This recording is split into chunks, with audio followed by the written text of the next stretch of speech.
I used to tell myself I was lucky. Lucky to have him. Lucky he chose me. Lucky he stayed, even when I felt like a mess. I repeated it like a mantra.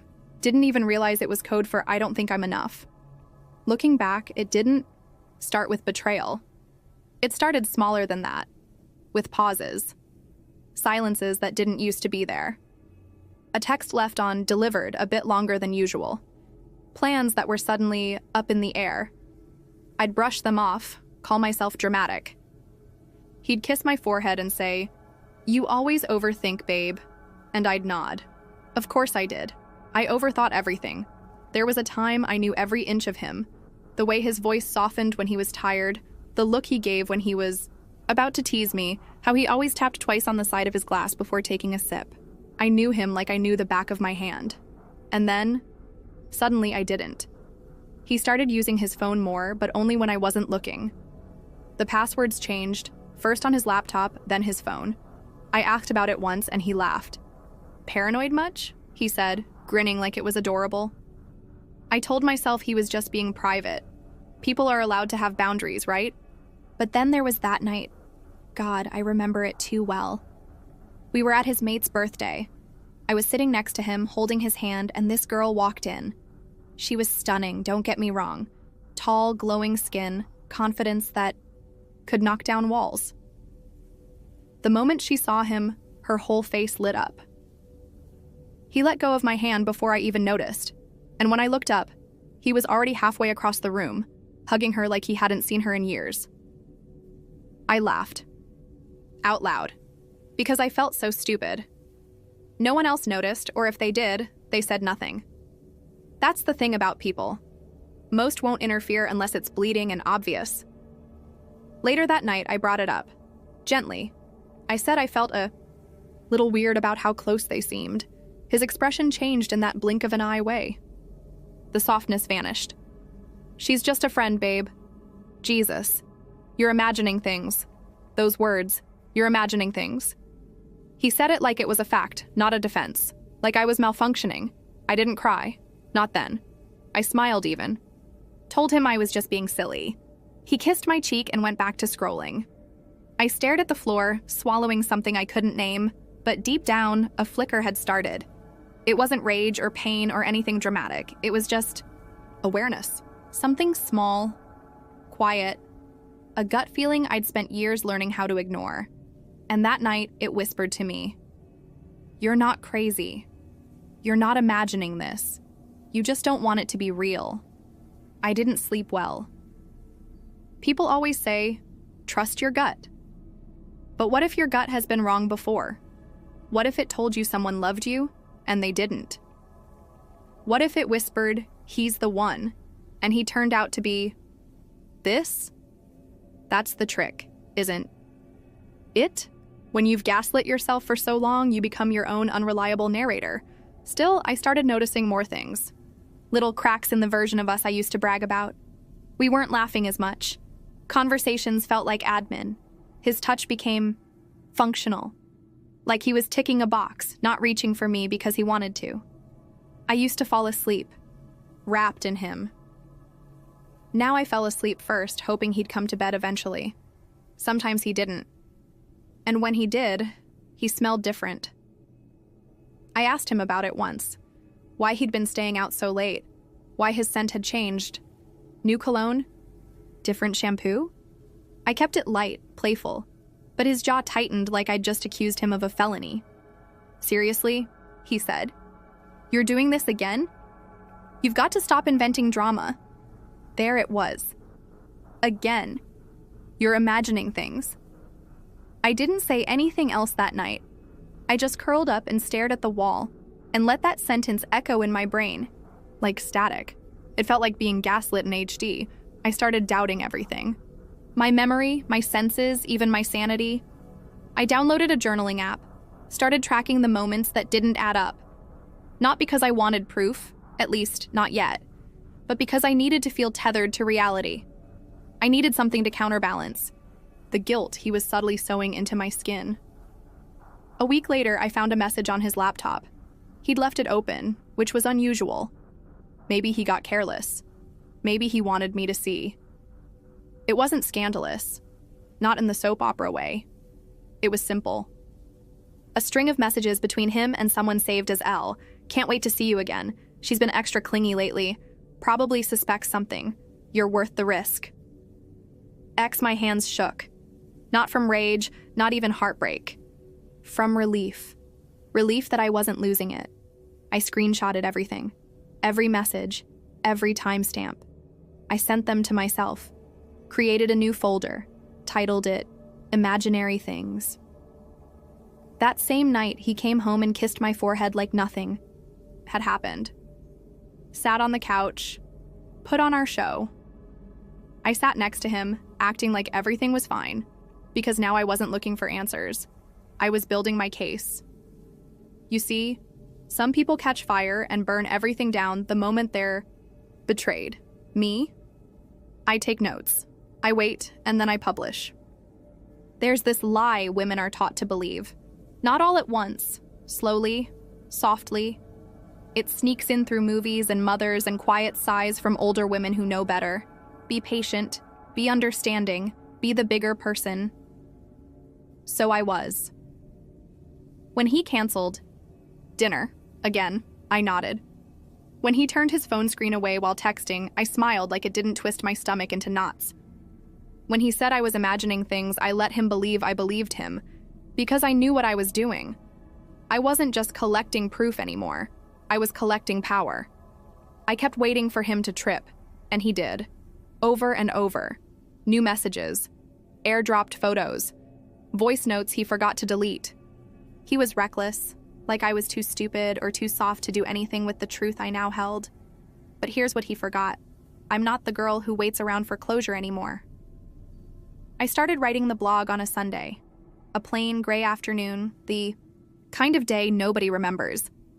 I sat by the window with a blanket around me and typed like my fingers had a mind of their own. The title came to me instantly. Things I Imagined, with screenshots. I didn't write it like a woman scorned.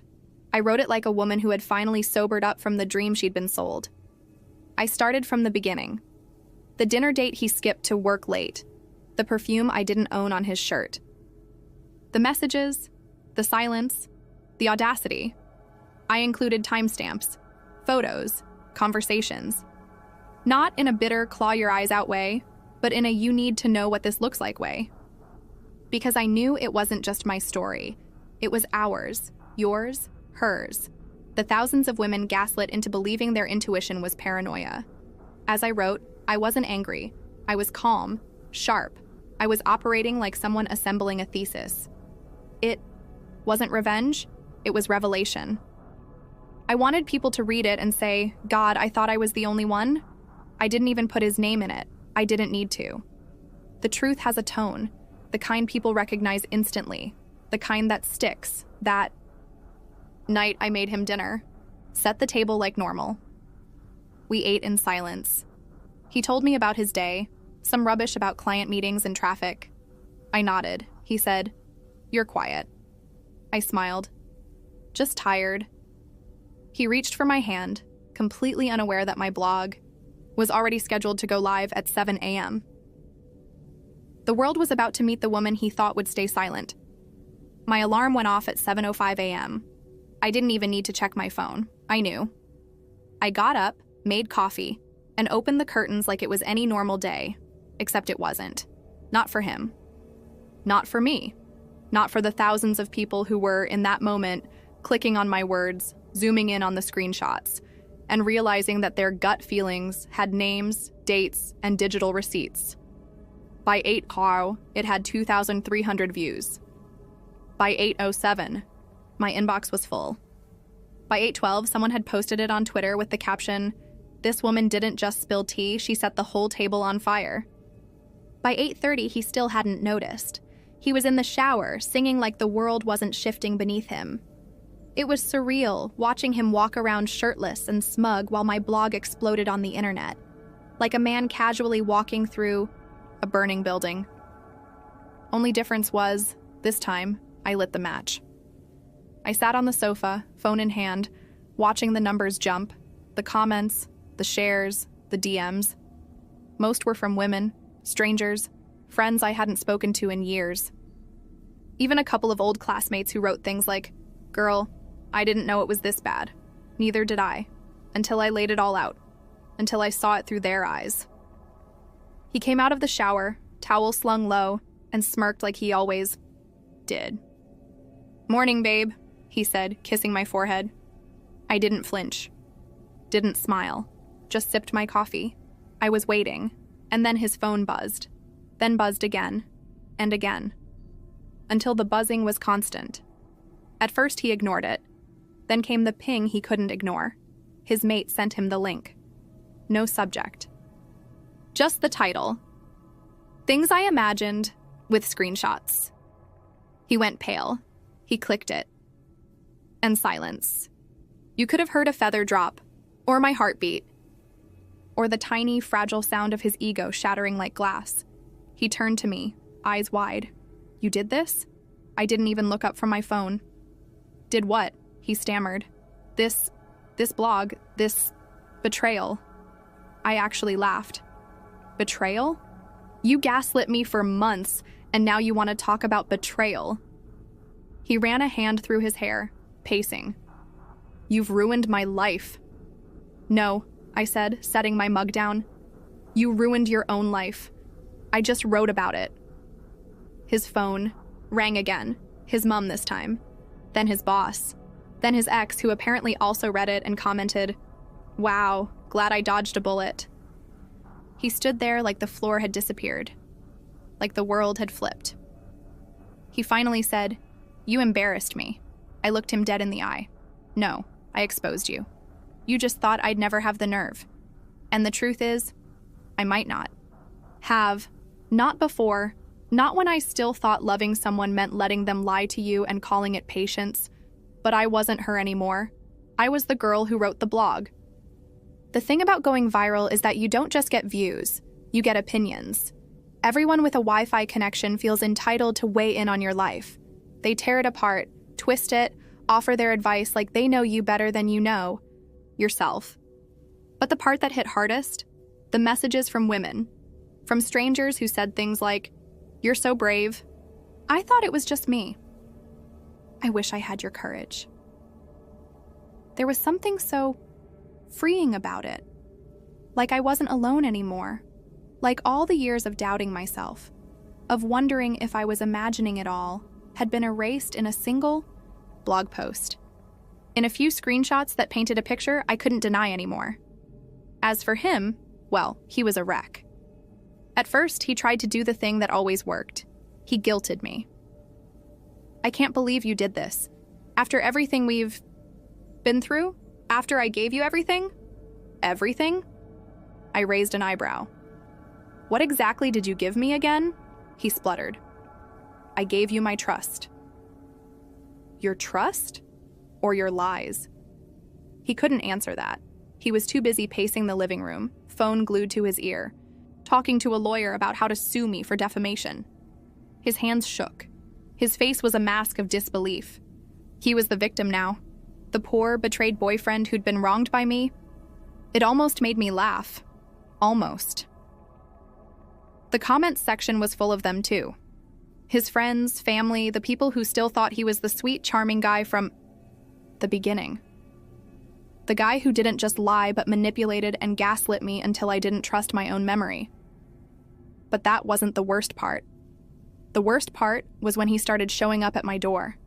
No text, no call, just the sudden thud of his fist against my apartment door like he had any right to be there. "Open up, we need to talk." I didn't open the door. I let him knock, and knock, and knock. Then I sent him a text. "We're done talking." And it was the most liberating feeling in the world, knowing that I didn't have to explain myself anymore. Knowing that I didn't need his validation, knowing that I was enough, that I'd survived on my own for far too long, and now I didn't need anyone's approval to be who I was. His last attempt to win me back, a public apology on Instagram. It was pathetic. A selfie with the caption, "I messed up. I'll do better, please forgive me." The comments, they were savage. "Do better? You mean don't cheat? Why don't you do better by staying out of her life?" He's not sorry. He's just embarrassed. I almost felt sorry for him. Almost. Then I remembered all the nights I'd spent questioning myself. All the times I'd blamed myself for his actions. And in that moment, I realized I wasn't going to be the one who carried that shame anymore. That wasn't my burden. But the best part?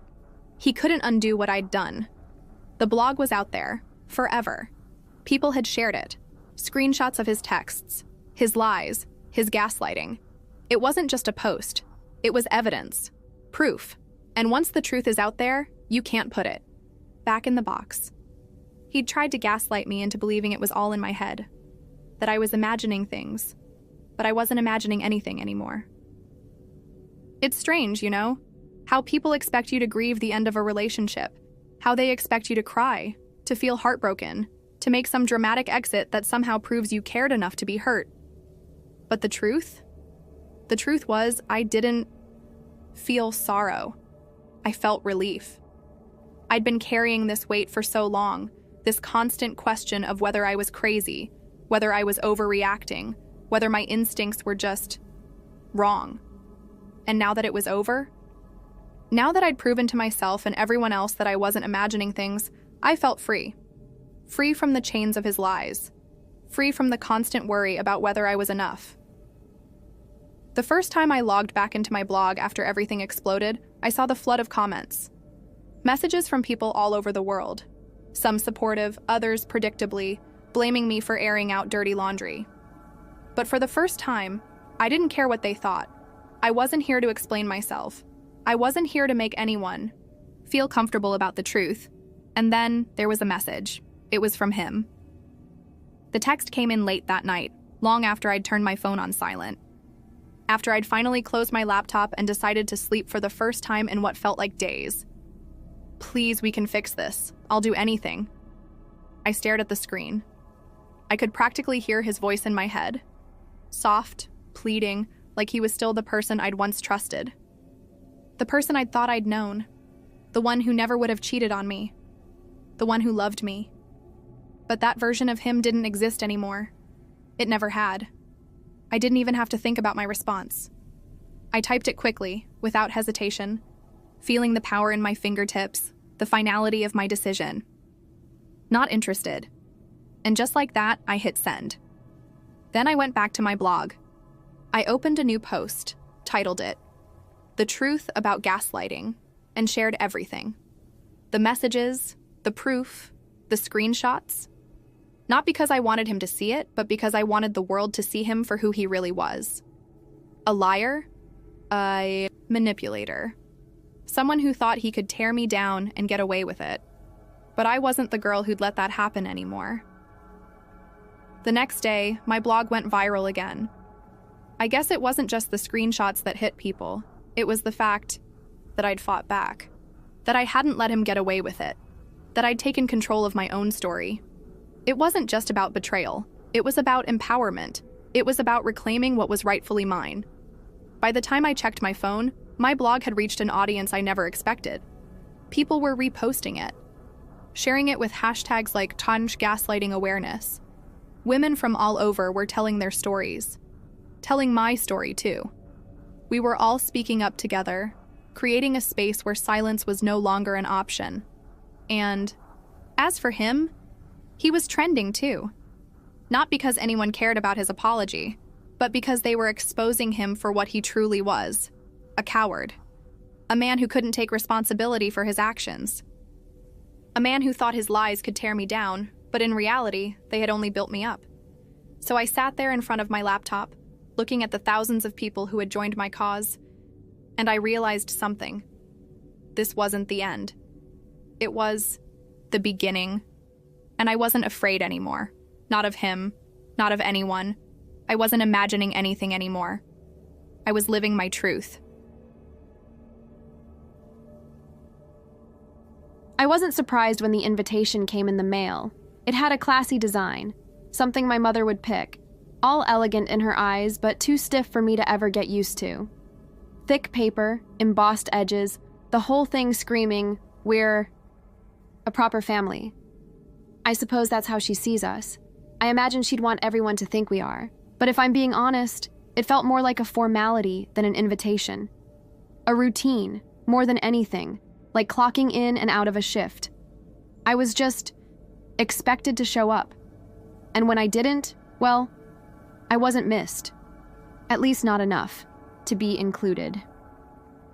It wasn't my first time being excluded, though.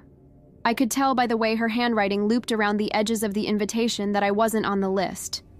The family brunch, like every family gathering before it, would be an exclusive affair reserved for my mother, my father, and my siblings. The people who would always be invited. The people who would always be seen. And me? Well, I was the one left waiting by the door, hoping for a moment of attention, of belonging. But that never seemed to come. No amount of effort on my part was ever enough to put me in the circle. But this time was different. I didn't feel the familiar sting of hurt that had once made me feel small and insignificant. Instead, I let out a breath, a quiet one, like I was exhaling all the frustration that had been building up over the years. It wasn't anger. No, I wasn't angry. Just done. Done with pretending it didn't bother me. Done with the charade that it was okay. Done with trying to force myself into a place that had never really wanted me in the first place. Instead of wallowing, instead of spending the next few hours hoping someone would come running to me to say, "Oops, we made a mistake," I did something I'd never done before. I called the restaurant next door. It wasn't grand, but it was something. I booked a room for a private brunch, just for me. I could hear the surprised note in the voice of the manager on the phone when I mentioned it would be just for me and a few close friends. "It's a bit unconventional for a brunch," they said, sounding puzzled. I didn't care. I wanted to do this for myself, for the people who made me feel seen. They didn't need to understand. I didn't need to explain. And then I texted the people who mattered. My found family, the ones who never made me feel like I was an afterthought. The ones who had shown up, time and again, not because they had to, but because they genuinely wanted to. The people who made life feel a little less lonely, a little less hollow. They were all in, of course. I didn't even care what was happening at the brunch next door. It could be filled with laughter, or silence, or awkward small talk. It didn't matter anymore. The idea of pretending to fit into that image of the perfect family felt like a weight that had been lifted off my chest. It was liberating to stop. Caring, to stop longing for something that wasn't going to change. I stood in front of my mirror, adjusting my outfit. A simple dress, something comfortable but still put together. My reflection looked back at me, no longer asking for approval from anyone else. I was enough, just as I was. My phone buzzed on the counter. Another message. I smiled when I saw it. It was from Olivia, one of my closest friends, confirming she'd be at the brunch. "Can't wait to see you. It's going to be amazing. We've got this." I hadn't realized how much I needed this until now. A real celebration. No pretense, no judgment, just real people and real connections. No expectations to be the daughter who's always trying to make up for the things my mother never gave. Me, her time, her attention, her affection. And I was tired of chasing that, tired of running after something that had always been just out of reach. I picked up my phone, and in a moment of defiance, I shot a quick text to my mom. "Enjoy your brunch. I'm hosting my own next door. Just wanted to let you know." I set my phone down and took one last look at myself in the mirror. For the first time in a long time, I felt like I was finally where I needed to be. Not with them, with the people who mattered. And that was enough. The restaurant was small, cozy, just the kind of place I liked. Not too flashy, but warm, with an inviting atmosphere that immediately made me feel at ease. The private dining room was tucked away at the back, a little quiet sanctuary from the bustling main area. It was just right for the kind of brunch I had in mind. I got there early to make sure everything was set up, feeling a rush of excitement. It was strange, this feeling of anticipation for something so simple. But in that, simplicity. I found a comfort that had been missing for so long. There were no expectations here, no formalities. Just a table full of people who chose to be there because they liked me, no strings attached. I looked around the room, taking in the polished wooden floors, the soft lighting that hung from the ceiling, and the scattered potted plants in the corners. It was a space that whispered welcome without having to shout it. The first to arrive was Olivia, of course. She'd always been the one to show up early for everything. Her warmth filled the room as she walked in, her laugh following her like a familiar tune. "Nice place you picked," she said, giving me a hug before taking a seat at the table. I could feel the weight of the world fall off my shoulders in that one embrace. No judgment, just love. I thought it would be fitting, I said, pulling out my chair. A little different, a little mine. "You've got a knack for this kind of thing," Olivia replied, grinning. "I like it." I watched as she made herself comfortable, her easy presence instantly, lightening the mood. It was exactly what I needed. Someone who didn't ask me to be anything I wasn't. I didn't have to perform for her. Next came Adam, who was always the quieter one of the group, but never short on loyalty. He was in a rush, work of course, but he'd insisted on making time. When he walked in, he gave me a quick nod and a soft smile. "Everything set?" he asked, sliding into his seat. "Yeah, it's perfect," I answered, my voice carrying. A sense of calm I hadn't expected to find so soon. Adam just looked at me with that knowing glance. He'd always understood me in a way I hadn't been able to articulate. He didn't need to ask me why I was doing this, why I'd chosen today of all days to make a stand. He just got it, and that was enough. The door opened again, this time, to reveal Marley and Jesse, the couple who had become the cornerstone of my new sense of belonging. Marley was the talker, always ready to dive into conversation, and Jesse was the steady hand, always present and grounded. Together they made me feel like I had a family I never thought I'd find. "Sorry we're late," Marley chimed, her voice always brimming with energy. "Jesse had to drag me away from the houseplants." Jesse, shaking his head, added, "She's got a green thumb. I'm just the muscle." He winked at me as he pulled out his chair. I laughed, the sound surprising me. I hadn't realized I'd forgotten how to laugh like that, how to just be in the moment, not weighed down by obligations. "We all good?" Marley asked, grinning as she looked around the table. She didn't need to ask, though. She could see the relief in my eyes. "We're more than good," I replied, the words slipping out before I could stop them. This was exactly where I was, meant to be. The rest of the brunch went by in a blur of easy conversation, shared jokes, and moments that felt too natural to be anything but right. We talked about everything and nothing, filling the air with the kind of chatter that makes you forget the world outside. I watched them interact, Olivia teasing Adam about his obsession with craft beer, Marley and Jesse planning their next weekend getaway, and the way Adam, usually so quiet, came alive when the conversation turned to photography. There was a sense of belonging here that I never felt at the family gatherings I used to dread. The waiter brought out the first course, a selection of pastries, fresh fruit, and warm croissants, and I realized with a little shock that this was my life now. This table, these people. This was the family I'd built, brick by brick, with time and intention. There was no pretense. No one needed to live up to some unrealistic standard. In fact, I was starting to see something that had eluded me for so long. I didn't need my mother's approval to feel validated. The people around me, the ones who saw me for who I really was, didn't need to measure me against anyone else.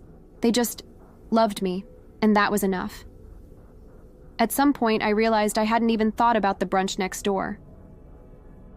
By the time dessert rolled around, I was full in more ways than one. The rich chocolate mousse, layered with hints of espresso and just the right amount of sweetness, mirrored how I was feeling inside, unexpectedly content, even satisfied. Not just from the food, but from the space I had created.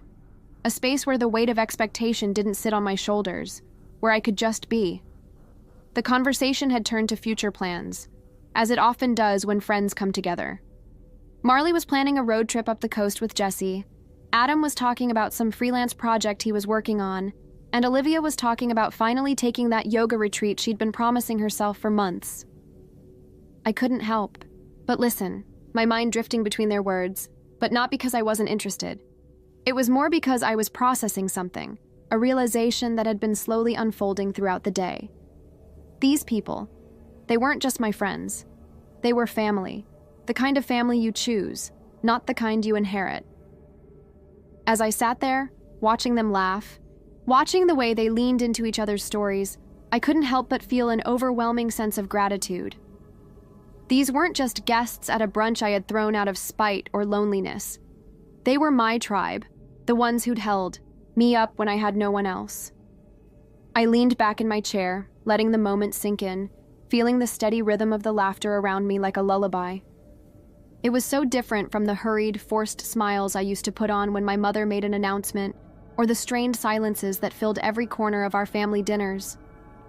Here, there were no silences to fill, no expectations to meet. Just honest, raw moments where we didn't have to try to fit into anyone's mold. So, Jesse broke the silence, setting his fork down. I've been meaning to ask. Everyone turned toward him, their attention immediate and unwavering. Do you ever wonder, he continued, how we ended up with the families we did? I mean, I know we're not all related by blood, but this feels like something deeper, right? The question hung in the air for a moment, and I found myself nodding before I could even stop myself. Yeah, I replied, my voice quieter than I expected. I do. I've been thinking about that a lot, actually. Marley leaned forward, her eyes lighting up. In what way? I took a deep breath, letting it out slowly, unsure of where to begin. But I had to, didn't I? This was what I needed. To voice it out loud, even if it was still raw. I guess I'm realizing that family isn't about obligation. It's about the people who see you. Not the ones who just show up because they have to. The ones who choose to, even when they don't. I have to. There was a silence, but it wasn't uncomfortable. It was understanding, like they all knew exactly what I meant. I get that, Olivia said softly. I've been there too. Sometimes it feels like the people who are supposed to love you the most are the ones who make you feel the least seen. Adam gave a small smile, his usually reserved face softening with a quiet agreement. That's why it matters, the people we pick, the people who show up. It's not about blood. I met his gaze, and for the first time, I didn't feel like I was talking in circles. It wasn't just words floating around in the air. It was truth. These were my people.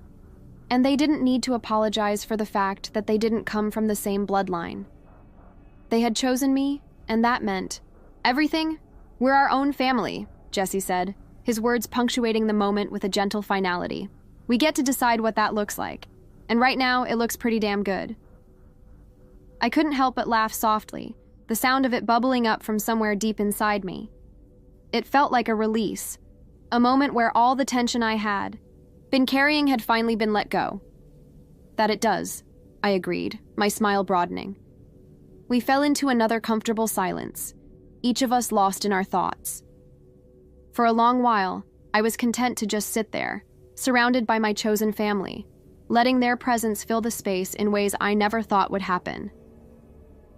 When the bill came, we all contributed, of course, each of us picking up a portion, a shared gesture of care and camaraderie. No one insisted on covering more than their fair share. It wasn't about balance in the way money worked out, but in the way we all showed up for each other. And as we filed out of the restaurant into the warm afternoon light, I realized just how far I'd come. I wasn't angry anymore. I wasn't bitter. I didn't need my mother to see me in this moment. I didn't need her approval to feel good about who I was and the family I had. The truth was, I had everything I needed. The days after the brunch felt almost surreal. My phone buzzed relentlessly with messages from friends, all thanking me for the event, telling me how much fun they had, how it was exactly what they needed. But it wasn't just the praise that stuck with me. It was the quiet understanding in their words, the way they acknowledged what the day had really been about, even without me explicitly saying it. It wasn't just a brunch, it was a statement. Every time I glanced at the clock or caught a glance in the mirror, I kept replaying the moments in my head. But there was one thing that kept rising to the surface. And it wasn't the lingering taste of chocolate mousse or the sound of laughter. It was my mother's absence, or rather, her deliberate choice to exclude me. And with that realization, something else clicked into place. I wasn't angry anymore. Don't get me wrong, the anger was there deep down. It wasn't something I could simply erase, but it wasn't driving me anymore. It was just a part of the picture, a shadow that lingered but no longer dictated my actions or emotions. It hit me one morning as I was sorting through some old family photos in a dusty box at the back of my closet. I came across a picture of my mother holding me in her arms a few weeks after I was born.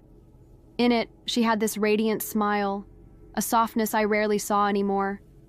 And as I looked at that photo, something shifted inside me. I wasn't sad.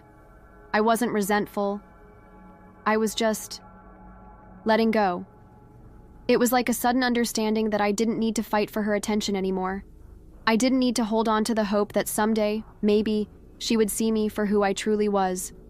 I didn't need to keep forcing myself into spaces where I wasn't welcomed, where I wasn't valued. It was her loss, not mine. I let out a slow breath as I gently placed the photo back in the box. It wasn't closure, not exactly, but it was peace. A moment of clarity that came not from a confrontation, but from choosing to step away. I threw on a comfortable sweater and grabbed my phone, deciding to send a quick message to the group. Hey, what's everyone up to this weekend? I was thinking of going for a hike. Thought it'd be nice to get out of town for a bit. Anyone interested? Almost immediately, my phone buzzed with responses. Marley and Jesse were both in, and Adam was checking his schedule. I smiled at the quickness of it. I didn't have to ask them twice. The next few days were filled with lighthearted conversation about the hike, what trails to take, what snacks to bring, even what music to play on the drive. It felt good, these little moments of connection that reminded me I didn't need to seek validation from anyone else. Not from my mother, not from anyone who had ever made me feel small. As I made plans for the weekend, I caught myself smiling at how much better everything felt. My life wasn't perfect, but in this moment, surrounded by people who cared, I didn't need it to be. I was finally content with myself. Then came the message. It was from my mother. A simple text. I've been thinking about the brunch. I didn't mean to hurt you. The words hit me in a way I wasn't prepared for. For a moment, I just stared at the screen, unsure of how to react. Part of me wanted to write back immediately, to fire back all the feelings I'd been bottling up, to demand an explanation, to make her understand how much her actions hurt me. But then I stopped. I didn't need that. Not anymore. Instead, I took a deep breath, closed my eyes for a second, and typed back, I'm fine. I'm happy. I don't need anything from you, but thank you for reaching out. I didn't expect it to be the perfect response. I didn't expect it to fix anything. But it was the truth. I set my phone down and went back to preparing for the hike. The world didn't stop just because of a text message. Life kept moving, and I realized that I was moving with it, in a direction that felt truer to me than anything I'd ever felt before. I was done trying to fit into a box that wasn't made for me, and for the first time, I felt lighter. Like I could breathe easier. As I grabbed my backpack and headed out the door to meet Marley, Jesse, and Adam, I couldn't help but feel a sense of calm. It was strange how much peace could come from simply letting go. No more trying to please. Anyone who wasn't willing to see me for who I was. This was my life. I was the one in control of it. And if this journey had taught me anything, it was that family wasn't defined by blood. It was about the people who show up. Not just for the good times, but through it all. And these were the people who had shown up. They were all the family I needed. The morning after the hike, I woke up feeling grounded. That's the only way I could describe it. For the first time in a long time, I felt like I knew exactly where I stood, and it wasn't just in the context of the hike or the brunch or the family I had chosen. It was in my own life. The control I'd been grasping at for so long finally felt like it was mine. I spent the next couple of days in a haze of peace, not really rushing anywhere, just enjoying the quiet. Marley and Jesse had already started planning the next weekends. Adventure and Adam, who was still figuring out his work schedule, had sent me a message asking if I'd be down for a weekend road trip to the coast. I felt an ease in these plans, an excitement that wasn't tainted by expectations or obligations to anyone else. Then came the text. It was from my mother again. This time, the message was longer, more thoughtful. I've been thinking about everything. I know I've let you down. I've always thought I was doing the right thing, but I realize now that I've hurt you, and I can't fix that, but I want to try. If you're willing to talk, I'm here. I stared at the screen for a while, the words swimming in my thoughts. The old me would have felt torn, like I should somehow make space for her feelings and for her apology. The old me would have wondered if maybe, just maybe, this could be the moment everything could change. But that wasn't me anymore. Not now. I didn't need her apology to move forward. I didn't need her approval to be whole. I placed the phone down, not out of anger, but because I realized something profound in that moment. It wasn't about her anymore. It was about me. And in choosing to live for myself, I didn't have to seek closure from her to feel complete. Still, I wasn't going to leave her without an answer. Not this time. I owed her, if anything, a response that was honest, something I hadn't been able to give her in years. I opened my phone, typed a response, and sent it. I'm grateful for your message. I'm glad you're reflecting on everything.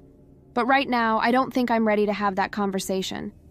I've worked hard to get to this place of peace, and I'm choosing to hold on to it. Maybe one day we can talk.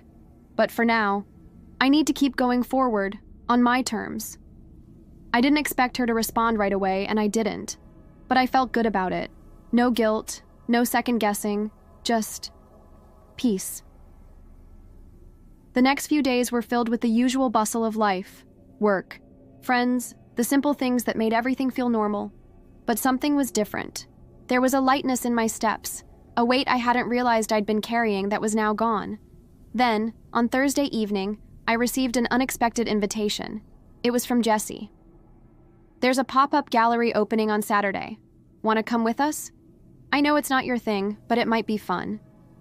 We'll grab drinks after, too. I looked at the message for a moment. A pop-up gallery? I wasn't sure if it was my thing either, but I'd been thinking about how much I'd missed these moments of spontaneity, the little things that could fill up a weekend with something meaningful. I sent a quick reply. Sounds good. I'm in. And just like that, I was back to living. No hesitation, no reservations. I didn't have to explain myself. I didn't have to apologize. I just had to be. Saturday came, and I met up with Marley, Jessie, and Adam at the gallery. The event was, as expected, a little on the artsy side, but it felt exciting to be there, surrounded by new people, new faces. The atmosphere was alive, and for the first time in ages, I felt like I belonged. No pretenses, no trying to make anything fit. Just being. At one point, I found myself standing in front of a painting, lost in its abstract swirls of color. It reminded me of how I had felt in my life, pulled in different directions, not quite sure of my place in the world. But now, staring at the canvas, I realized something. I was finally beginning to feel whole. I wasn't fragmented anymore. I was in control, and I was at peace with it. Later that night, we went for drinks at a nearby bar, and the conversation was effortless. The weight I'd been carrying for years seemed so distant now, like it belonged to someone else entirely. It felt good to be here, in this moment. And when I raised my glass for a toast to living life on my own terms, the truth of it settled. Inside me like a quiet echo. This was my life now, my rules, and I didn't need anyone else to define it. The next morning, I took a long walk along the beach, reflecting on everything I'd learned over the past few weeks. I thought about my mother and about the choices I had made, the ones I was finally allowing myself to own. And I realized that no matter what, I would always have my found family. The ones who were there for me not because they had to be, but because they wanted to be. The ones who saw me for who I truly was. That was enough. That was everything. The day after my gallery adventure, I woke up with a sense of calm that I hadn't felt in years. The sky was a soft shade of gray, hinting at rain, but it didn't feel heavy. It felt like a new beginning, like I was standing at the edge of something important, something I'd built from the ground up, even if it had started with pain and loss. I didn't feel the urge to check my phone for messages from my mother, as I might have in the past. I didn't feel the pull to explain myself, to make everything right. It didn't matter anymore. I had built something bigger than that. I'd created a life where the expectations of others no longer had power over me. I met up with Adam for a coffee that morning. He was the only person who'd seen the full scope of what I'd gone through, the only one who'd stood by me when things were falling apart. He'd been there during the lows, and now he was part of the highs. We sat outside, the soft patter of rain starting to fall around us, a steady rhythm in the background as we sipped our drinks. "You know," Adam said, breaking the silence, "it's been a while since I've seen you this content." I smiled, taking a slow sip of my coffee. "I feel it," I said quietly. "For the first time in forever, I feel like I'm exactly where I'm supposed to be." He nodded, his eyes warm and understanding. "I'm proud of you. I know it. Hasn't been easy, but you've come so far." It wasn't the first time someone had said that, but hearing it from him, someone who knew all the chapters I hadn't told anyone else, made it hit different. It felt like the first time I truly accepted that I had, in fact, come so far. The weight that used to feel so suffocating wasn't there anymore. I wasn't living for anyone else anymore. I was living for me, and that made all the difference. We talked for hours, our conversation meandering from the big stuff to the small stuff, from dreams to what we were having for lunch. But eventually, the topic turned to family. "I was thinking," I said, my voice a little quieter now, "about my mom. I don't know if I'll ever be ready to have that conversation with her. I don't know if I even want to."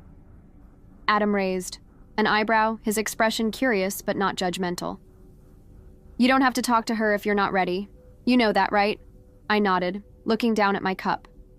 I've always been the one trying to fix things. I don't know why. I thought it would be any different with her. He reached across the table and put a hand over mine. "Because you care. You always have. But caring doesn't mean sacrificing your peace. You're allowed to protect yourself." The truth of his words settled into my chest. I'd spent so much of my life trying to fix things, trying to make everyone happy, that I had forgotten what it meant to put myself first. And now, I didn't need anyone else's approval to know I was doing the right thing. We fell into a comfortable silence after that, both of us lost in our thoughts as the rain picked up a little. And for the first time in a long while, I didn't feel like I was running from anything. I wasn't waiting for anyone's permission to live. I was already living, on my own terms, surrounded by the people who mattered most. By the time we parted ways, I had made a decision. I wasn't going to wait for things to change.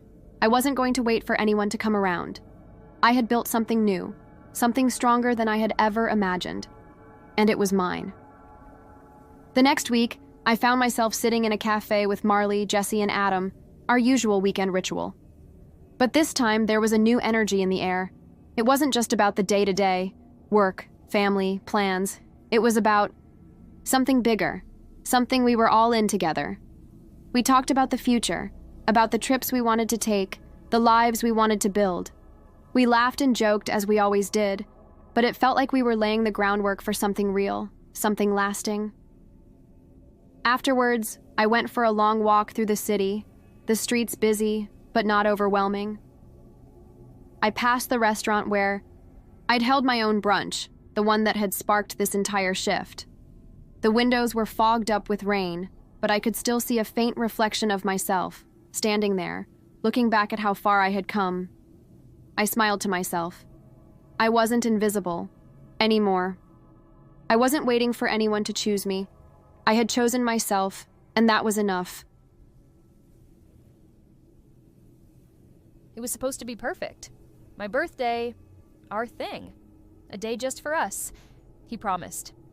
I'm not one to get all hung up on celebrations, but this year felt different. I'd been planning for weeks, thinking maybe this could be the year things felt right, that things felt real. I woke up that morning to an empty bed. No good morning kiss, no breakfast in bed, like he said he'd try to pull off this year. But I didn't think much of it. He was probably still asleep, and he'd probably wake up soon to tell me he had a surprise planned.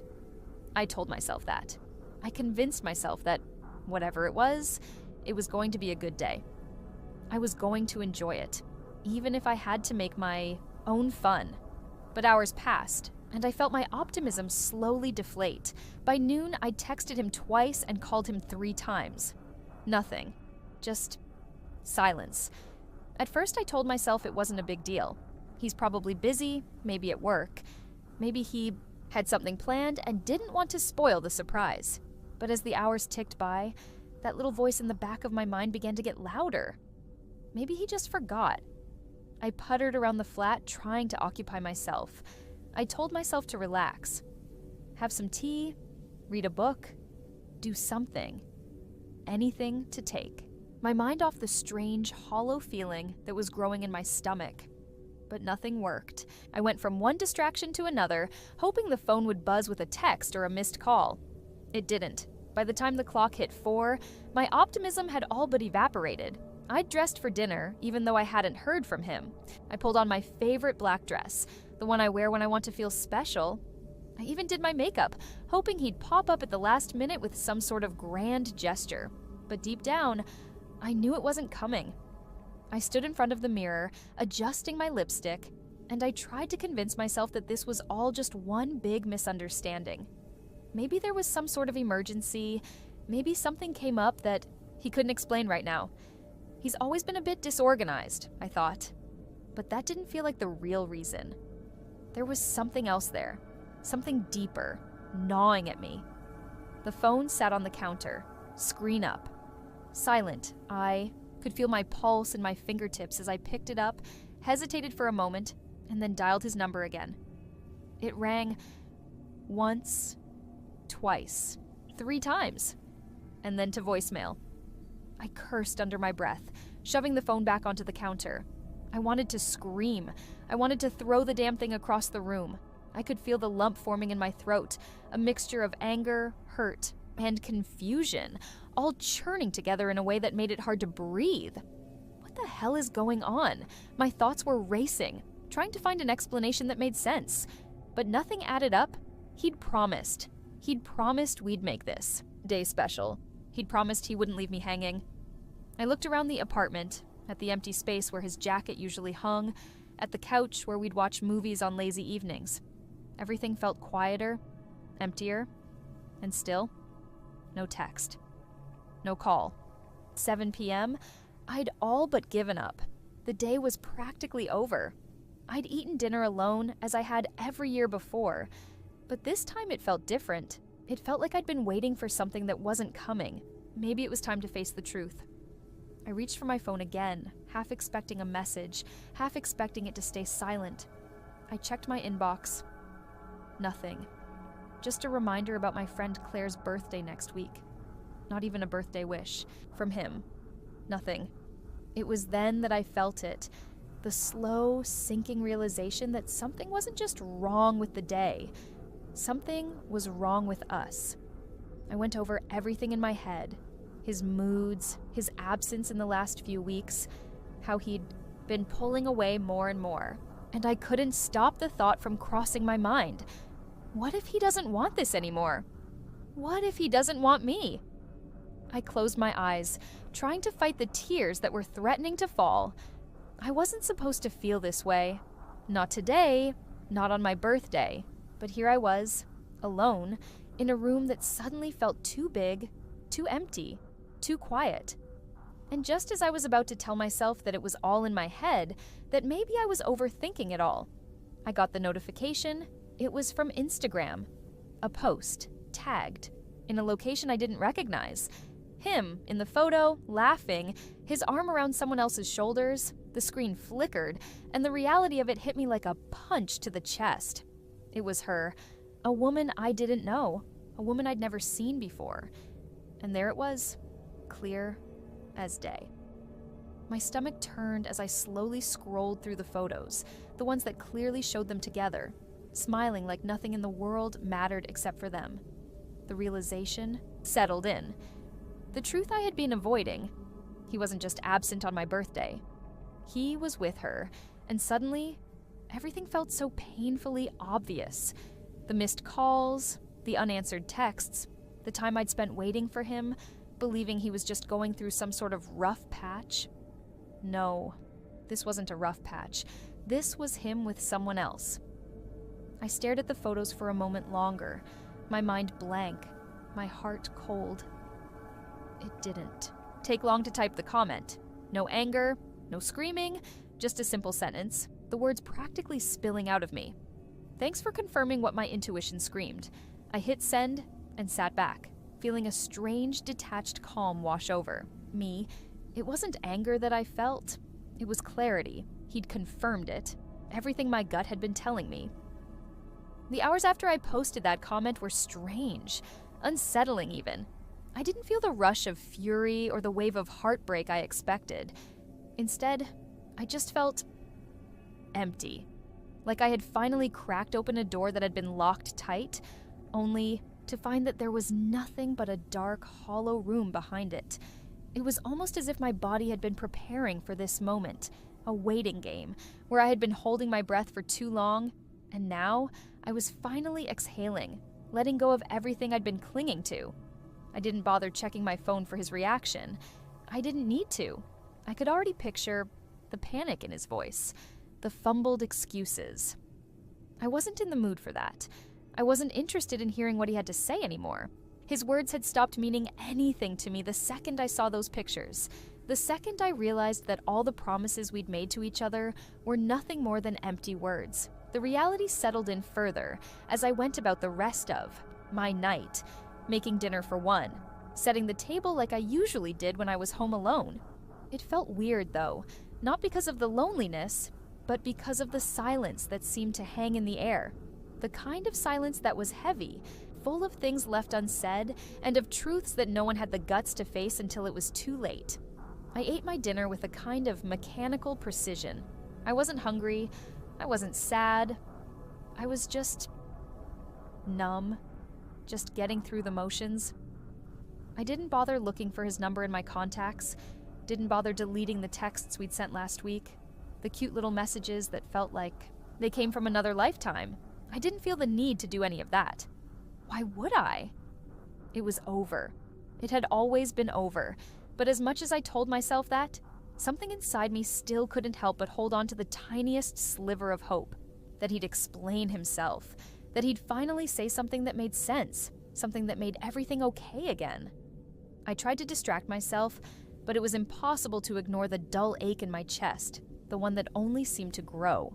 When I tried to move on from it, I tried to read, but the words blurred on the page. I tried to watch a movie, but the characters seemed distant, like they were talking in a language I no longer understood.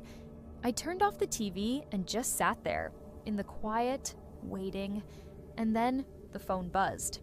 I glanced down, expecting a message from him, maybe an apology or an explanation. It wasn't. It was Claire, a friend who'd been by my side through thick and thin, the one who'd always known when something was wrong, even before I did. I tapped on the message, my fingers still a little shaky, unsure of what to expect. Claire, I saw the post. I'm so sorry. Are you okay? Her words felt like a lifeline thrown into the sea, and I grabbed it with both hands. I quickly typed back. Me. Not really, but I'm getting there. I hesitated for a moment before adding something I hadn't fully processed yet, something that had been lingering at the edge of my mind all evening. Me. It wasn't just the pictures, it was everything. The way he pulled away, the lies, the way I kept ignoring it, thinking maybe it was just me being paranoid. There was a pause before Claire replied. Claire, he doesn't deserve you. You know that, right? I blinked back the wetness that suddenly threatened my eyes. The thing was, I did know. I'd known it for a long time, but I'd convinced myself that if I tried hard enough, if I loved him enough, everything would work out. The problem was, love wasn't supposed to feel like this. It wasn't supposed to feel like you're always chasing something that keeps slipping away. Me. Yeah, I know. It's just hard to admit that it's over. Even when you know it, it's still hard. Her reply came quickly. Claire, take all the time you need, but you deserve better. I'll be here whenever you're ready. I put the phone down after reading. Her message, the tightness in my chest easing a little. It wasn't a solution. It wasn't a fix. But it felt like a reminder. Something to hold on to as I started to figure out what came next. I still couldn't shake the image of him with her. It kept replaying in my mind, like a song stuck on loop. I knew I shouldn't care, that I was better off without him, but it stung. It stung in a way I didn't expect. What had I missed? How had I not seen the signs before? Or had I just been too afraid to look? And then, almost as if the universe was taunting me, I saw it. The notification. A post from him. The same photo, now reshared in his story, with a caption that made my skin crawl. Couldn't have asked for a better day with her. Birthday feels. My stomach churned. He didn't even have the decency to hide it.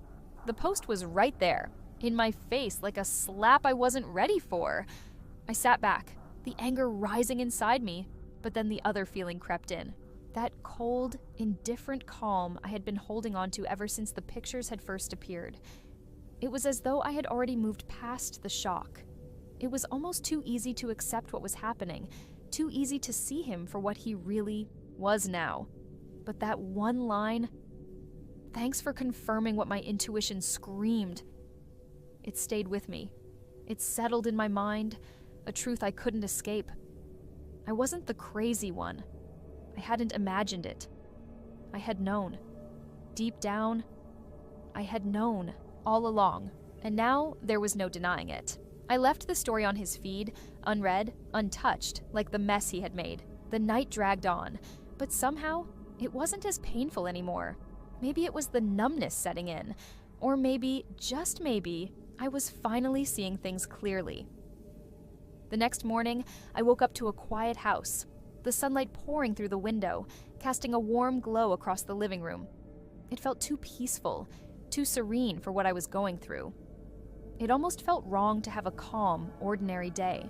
When everything in my life felt like it had been flipped upside down, I sat up in bed, blinking against the daylight, still trying to gather my thoughts. For a moment, I didn't know what to feel. Was I supposed to be angry? Was I supposed to feel betrayed? Because all I felt was nothing. It wasn't like I had expected this moment to feel like a dramatic wake-up call, but I thought there would be more of an emotional blow, more of a jolt.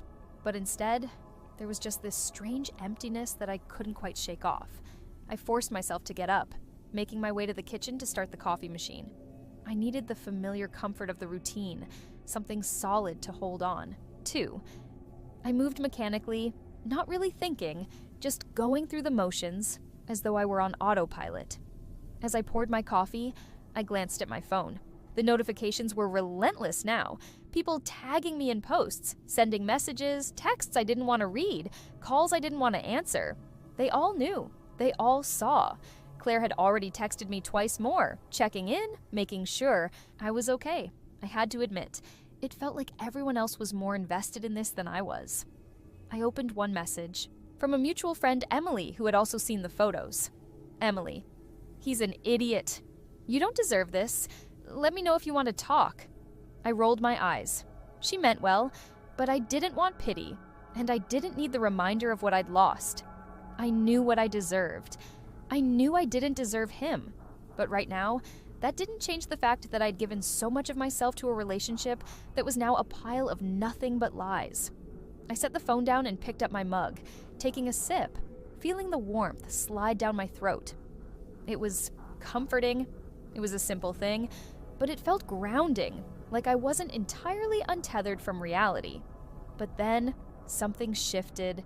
Something inside me clicked. I had spent the entire evening replaying that one moment when I'd seen the pictures.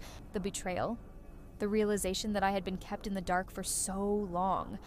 I had spent hours feeling numb, trying to figure out why it didn't hurt as much as I thought it would. But now, sitting here in my kitchen, it hit me like a freight train. I hadn't been hurt. I had been prepared for this. I wasn't upset because I hadn't seen it coming. I was upset because I had spent so long lying to myself, convincing myself that he was worth the emotional investment. He wasn't. And that truth, though difficult to accept, was liberating. There was no dramatic breakdown, no tears, no shouting, no need to get closure. The clarity that came with realizing I'd been right all along, it was enough. I stared at the screen of my phone again. The temptation to reach out, to ask him why, to demand answers was there, but it was fleeting. It didn't matter. I didn't need closure from him. I needed it from myself. I set the coffee down and walked over to the couch, slumping down into the cushions. I thought about all the things I could do now that I didn't have to share my life with him anymore, the places I could go, the people I could meet, the life I could start without carrying the weight of his lies around my neck. It was a relief, a strange kind of relief I hadn't expected. And for the first time in what felt like ages, I smiled. It wasn't a huge smile. It wasn't a victory moment or some grand revelation. It was simply a smile born from knowing that I didn't have to hold on to someone who didn't deserve me anymore. That night, as I scrolled through social media, I couldn't help but notice how much quieter things felt. He hadn't posted anything else. There were no more updates, no more perfect couple moments plastered all over his feed. I almost felt sorry for him. He was out there, living a lie, probably thinking he could play both sides of the fence. But I didn't feel sorry enough to reach out. He had made his choice, and so had I. But just as I was about to turn off my phone for the night, another notification popped up. A comment on the post where I'd left that single line. It was from him.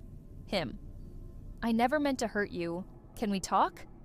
I stared at the words for a long time, almost unable to process what I was seeing. The audacity of it all, the way he thought a simple message could undo everything. My fingers hovered over the keyboard, the temptation to respond, tugging at me, but then I remembered the truth I had come to realize. It wasn't about what he said or what he wanted to say. It was about what I was willing to accept, and I had already accepted the truth. Instead of replying, I deleted the notification and shut my phone off. The silence that followed was different now. Calm, but not empty. It felt like space, like freedom. And for the first time in days, I was okay. Not because everything was fine, but because I finally accepted that I could be fine without him. I could breathe again.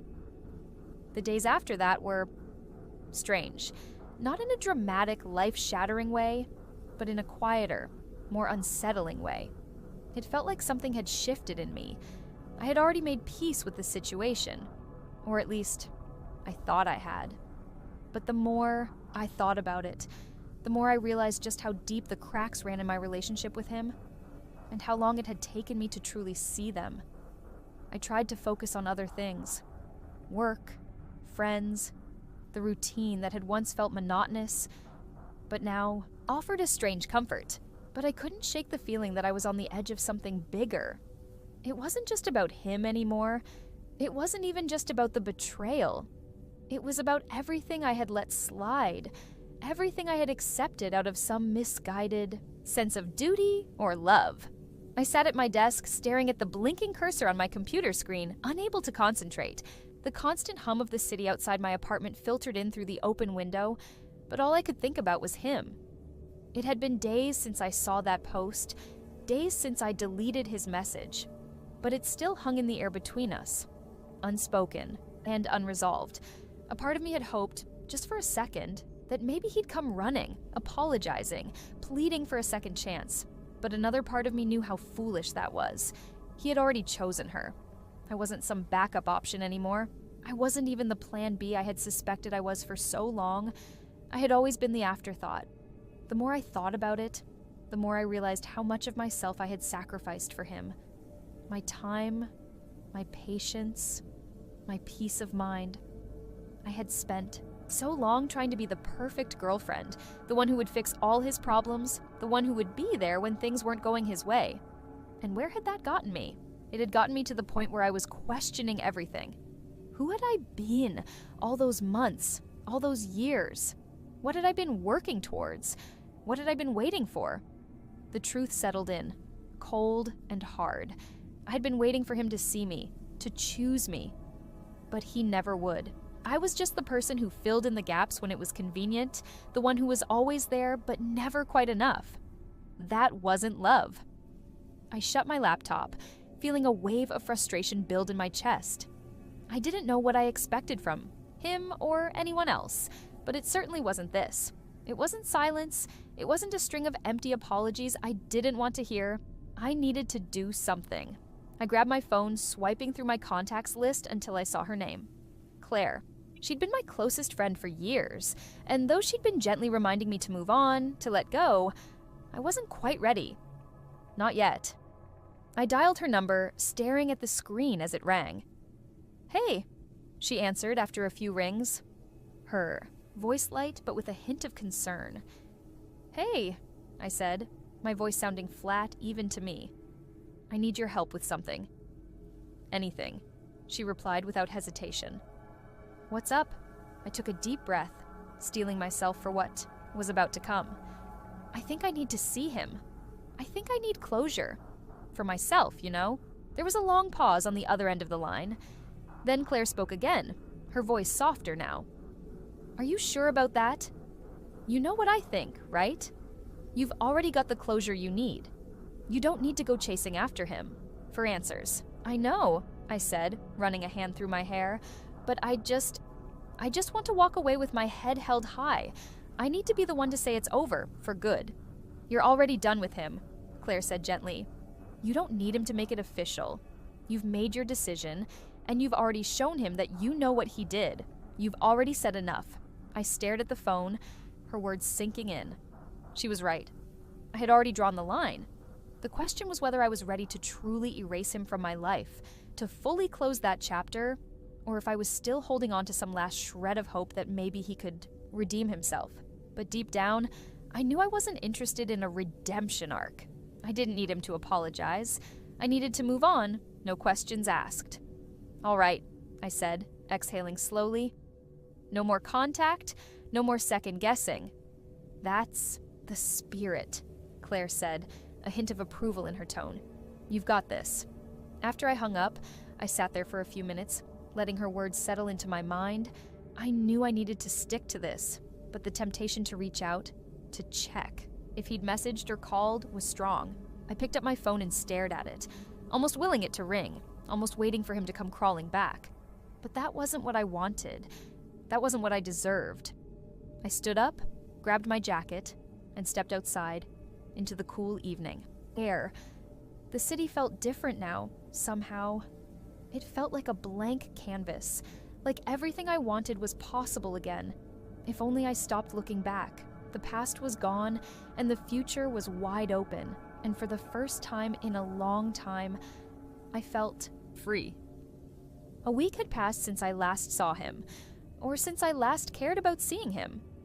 In that time, a strange kind of peace settled over me, one I hadn't expected. There were moments, of course, when I felt like I was standing on the edge of something familiar, something safe, and I almost wanted to turn around and call it all back. But I didn't. I couldn't. I wasn't just walking away from him. I was walking away from the version of myself I had built around him, the version of me that had been defined by his expectations, his needs, his presence. I had let myself shrink into the background, convinced that I wasn't enough unless I was everything he needed. The silence that had followed our last exchange felt like an echo of the quiet spaces I had left behind over the years. Those places where I'd put my own needs last, where I'd told myself that I could be patient, that I could wait for him to finally see me, but he never would. And that realization, as painful as it was also the key to my freedom. I was sitting in a cafe when it happened. I had just finished my usual Thursday morning routine of grabbing a coffee and settling into a corner booth to catch up on work emails. My phone buzzed, a notification flashing on the screen. I didn't even have to look at it to know what it was. Him. I swiped the message away, refusing to indulge the impulse to open it. But then, as if the universe was testing me, I received another notification. This time, it was from Facebook. I paused, eyebrow raised. It was a tagged photo of him, with a woman standing next to him. I didn't need to click on it. I could tell by the caption, by the way his arm was wrapped around her waist, the way she was leaning into him, her smile a little too wide. This wasn't a friendly hangout. This was something else. I scrolled past the photo, not bothering to look at the comments, but I already knew what I would find. I had seen it before, too many times. The way he was now living his life. Like I had never been a part of it. Like none of it had ever mattered to him. And for the first time in a long time, I didn't feel anything. No anger, no betrayal, no pain. There was nothing left to feel. It was as though I had finally shed the weight of everything that had ever tied me to him. I was already walking away, and this was just confirmation. I took a deep breath, then opened the post and scrolled down to the comments. There they were, the usual congratulatory messages from people I didn't know, people I didn't care to know. But I noticed something. A comment from a mutual friend. "Who's the lucky girl?" they'd written. And that was it. Something about that question, that casual curiosity, flipped a switch in me. I couldn't help myself. I typed out my response. In an instant, "Thanks for confirming what my intuition screamed." I stared at the screen for a long time before pressing send. It was the only thing I could think of saying, the only thing that felt right. No more theatrics, no more demands for explanations, no more hoping for an apology. It was final. I was done. I closed the app and placed my phone on the table. The relief I felt didn't come with the usual rush of emotions. There was no sense of victory, no satisfaction, just calm, peace. It wasn't a celebration, it was simply a statement of truth. And that was enough. I finished my coffee and stood up, feeling lighter than I had in months. The sunlight outside seemed brighter, the world moving a little slower. I had walked through fire, but I had made it out on the other side, untouched. I walked down the street, my footsteps echoing in the quiet morning air. For the first time in so long, I felt like I was walking towards something, not away from it. The truth, for all its ugliness, had set me free. It had pulled me out of the fog, out of the place where I had lived in his shadow. I wasn't just his ex anymore. I wasn't anyone's second choice, no one's afterthought. I was someone new, someone who was finally ready to choose herself, and that was more than enough. It's funny how things shift without you even realizing. One day, you're trapped in a story that you didn't write, living out someone else's narrative, and then, in the blink of an eye, you've redefined everything. I had no idea that my quiet decision to let go of him, to let go of us, would be the catalyst for something much bigger than I could have imagined. I thought it was just about the end of a relationship. I thought it was just about finding closure, about acknowledging that everything I had held on to wasn't mine to keep anymore. But it wasn't just that. I had been holding my breath for so long, waiting for him to validate my existence, to give me the answers I had needed. I'd made myself small to fit into his world, willing to sacrifice my own to make space for his needs, his wants, his desires. And for what? For a fleeting moment of attention? For the idea that maybe, just maybe, I could be enough? But here I was now, standing on the other side of it all, watching the remnants of that version of me dissolve with every passing day. The old me, the one who had thought she needed him to be whole, was gone. I sat at my kitchen table, my hands wrapped around a cup of tea, feeling the warmth seep into my bones. It wasn't the same as before, when I would wait for his text, his call, desperate for a sign that I still mattered. Now, the silence felt like a friend, something familiar, something I didn't need to fear. I had spent the last few days reflecting on everything that had led me to this point. I didn't feel the sting of betrayal anymore, didn't feel the need to mourn the loss of something that had never been truly mine. I was free, but freedom wasn't just about letting go. It was about reclaiming what I had forgotten I could have. It was about choosing my own path, my own joy, without apologizing for it. And so, I started living again. I called my best friend, the one who had been by my side through all of it, the one who had quietly watched me dissolve into someone I wasn't. "Let's do something ridiculous," I said to her, a smile tugging at the corner of my lips. She laughed. "What's ridiculous to you?" "Anything that makes me feel alive again." We decided to go to the beach the next weekend. It wasn't anything grand or extraordinary. We didn't have a plan. We just wanted to be in the sun, to breathe the salty air, to let the waves crash over our feet and remind ourselves that life, even at its most unpredictable, was beautiful. As we walked along the shore, I thought about everything that had happened. The way he had left without a word, the photo I had seen, the quiet power of that one-line comment I had left on his post. None of it mattered anymore. I wasn't waiting for him to show up and apologize. I wasn't waiting for him to realize what he'd lost. I wasn't waiting for anything from him, and I didn't have to. In the end, it wasn't about the moment he disappeared. It wasn't about the way he had shattered my heart into 1,000 pieces, expecting me to pick them up and glue them back together. It was about the moment I decided not to. The moment I realized I didn't need him to complete me. The moment I realized that my life was mine and I was finally ready to live it. Without him, without the baggage, without the weight of anyone else's expectations. I had always been enough as the sun began to set, painting the sky in shades of gold and pink. I felt a sense of gratitude that I never expected. For all the pain, for all the loss, it had brought me here, stronger, freer, and more certain than I had ever been. I wasn't defined by him anymore. I was defined by me. And that, I realized, was exactly how it was always meant to be.